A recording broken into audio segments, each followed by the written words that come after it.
आप सुन रहे हैं हिडन चैनल का पॉडकास्ट, जहां हर हफ्ते मिलती हैं सच्ची कहानियां, ताज़ा खबरें और सोचने पर मजबूर कर देने वाली बातें। अगर आप नए हैं तो चैनल को सब्सक्राइब करना ना भूलें। चलिए शुरू करते हैं।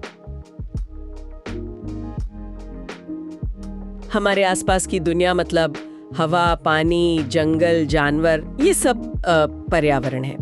आज हम इसी पर पर्यावरण अध्ययन यानी एनवायरमेंटल स्टडीज पर थोड़ी गहराई से बात करेंगे, जो हमें स्रोत मिले हैं उनके आधार पर। और ये जानना भी दिलचस्प है कि एनवायरमेंट शब्द फ्रांसीसी एनवाइनर से आया है, जिसका मतलब है घेर लेना। तो आज समझेंगे कि हमें क्या घेरे हुए हैं और इसका हमारी जिंदगी पर क्या असर पड़ता है। बिल्कुल। और ये जो स्रोत है वो काफी कुछ बताते भी हैं, सिर्फ परिभाषा ही नहीं, बल्कि कैसे धरती के अलग अलग हिस्से, जीव जंतु और प्रक्रियाएं जैसे कि मौसम है या पानी का चक्र, ये सब एक दूसरे से जुड़े हुए हैं। हमारा मकसद यही है कि इन स्रोतों से जो खास बातें निकली हैं उनको और उनके असली मतलब को समझें। तो फिर शुरू करते हैं।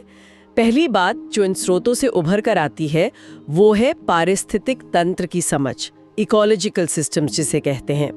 ये सिर्फ किताबी बातें नहीं है, बल्कि ये समझने की कोशिश है कि भाई प्रकृति में चीजें असल में कैसे काम करती हैं, एक चीज का दूसरे पर क्या असर होता है। हाँ, और ये असर जो है ना वो अक्सर एक बड़े नाजुक संतुलन पर टिका होता है। स्रोत ये भी बताते हैं कि कैसे किसी एक छोटी सी दिखने वाली कड़ी, मान लीजिए किसी खास कीड़े की आबादी कम हो जाए तो पूरी फूड चेन हिल सकती है। और इसी से जुड़ा है जैव विविधता, मतलब बायोडाइवर्सिटी का मुद्दा।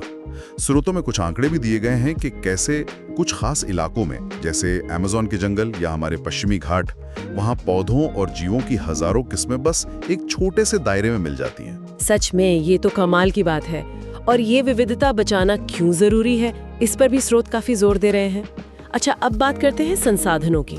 पानी, जंगल, खनिज वगैरह। स्रोत हमें ये समझने में मदद करते हैं कि कौन से संसाधन दोबारा बन सकते हैं, रिन्यूएबल जिन्हें कहते हैं, जैसे सूरज की रोशनी या हवा। हाँ। और कौन से नहीं, मतलब नॉन रिन्यूएबल, जैसे कोयला या पेट्रोलियम। और यहाँ सबसे अहम बात जो स्रोत बार बार उठा रहे हैं वो है टिकाऊ उपयोग की, सस्टेनेबल यूटिलाइजेशन। मतलब हम इन चीजों का इस्तेमाल ऐसे करें कि भाई वो आने वाली पीढ़ियों के लिए भी बची रहें। हाँ। उनकी क्वालिटी कम ना हो। स्रोतों में कुछ चिंताजनक उदाहरण भी हैं कि कैसे पानी जैसा रिन्यूएबल रिसोर्स भी अगर अंधाधुंध इस्तेमाल हो तो वो खत्म होने की कगार पर आ सकता है। ये सिर्फ आज की जरूरत नहीं, ये तो कल का सवाल है। ये तो बहुत गंभीर बात है। स्रोत कुछ और बड़े सामाजिक और तकनीकी मुद्दों पर भी ध्यान खींचते हैं, जैसे बढ़ती आबादी का दबाव है, साफ सफाई और स्वास्थ्य की अपनी चुनौतियां हैं, संसाधनों की कमी है और बढ़ता हुआ प्रदूषण। ये सब मसले एक दूसरे से जुड़े हुए लगते हैं ना?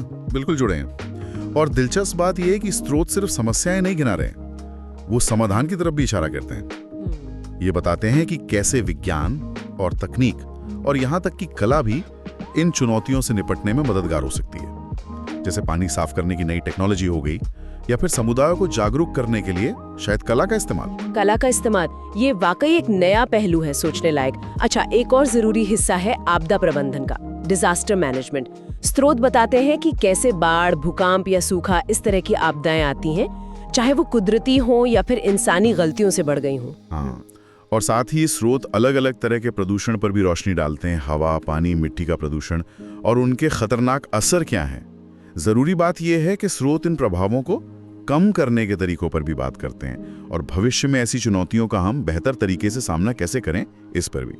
जैसे मान लीजिए किसी फैक्ट्री से निकलने वाले धुएं को कंट्रोल करने के नियम, या प्लास्टिक कचरा कम करने के उपाय।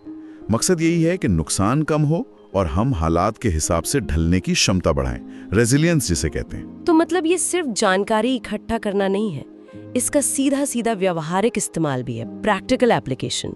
बिल्कुल। सारी जानकारी का निचोड़ यही है कि इसे असल जिंदगी में कैसे उतारा जाए। स्रोतों में हरित तकनीक यानी ग्रीन टेक्नोलॉजीज का जिक्र है, और साथ ही उन पुराने देसी तरीकों की भी बात है जो पर्यावरण के लिहाज से बेहतर है, जैसे पारंपरिक तरीके होते थे ना पानी बचाने के। आखिरकार ये सारी समझ हमें इस लायक बनाती है कि हम सोच समझकर अपनी जिंदगी जिएं और इस ग्रह को बचाने में अपना योगदान दें। तो कुल मिलाकर आज हमने इन स्रोतों के जरिए देखा कि पर्यावरण अध्ययन का दायरा कितना बड़ा है। हमारे आसपास की दुनिया को समझने से लेकर संसाधनों का सही इस्तेमाल, प्रदूषण और आपदाओं से निपटना और रोजमर्रा की जिंदगी में टिकाऊ तरीकों को अपनाना, ये सब इसमें शामिल है। हाँ, और सबसे जरूरी बात शायद ये है कि ये सब चीजें अलग अलग नहीं हैं। ये एक दूसरे से गहराई से जुड़ी हुई हैं। और ये समझ हमें एक तरह की जिम्मेदारी का एहसास कराती है कि इस जटिल जाल में, इस कॉम्प्लेक्स